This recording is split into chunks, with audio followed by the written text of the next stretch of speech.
C'est très difficile parce qu'une entreprise est une activité de conquête, toujours. La mienne comme les vôtres. Carbone 4, j'entends pas avoir des effectifs qui se réduisent et des clients qui partent comme peau de chagrin.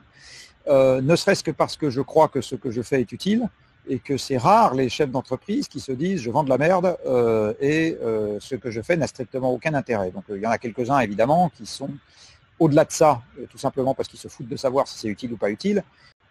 Après, ça dépend énormément du secteur dans lequel on est, parce que tous les secteurs ne vont pas dégringoler à la même vitesse dans cet univers-là. Il y a quand même quelque chose qui s'appelle la pyramide des besoins. Il y a quand même quelque chose qui s'appelle la destruction créatrice, cher à M. Schumpeter.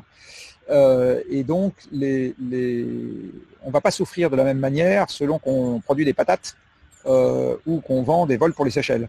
Donc, et du reste, en ce moment, les gens qui font les deux ne souffrent pas du tout de la même manière.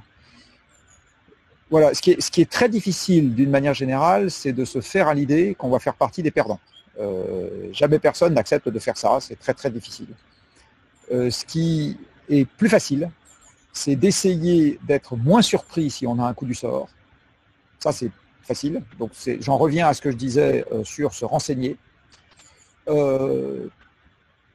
Et puis, essayer de piloter au mieux sa barque pour réorienter son activité en se disant qu'on essaye de se déplacer vers un secteur où on se dit que la finalité n'est pas assurée dans le monde de demain, vers un secteur où on se dit qu'elle l'est un peu plus.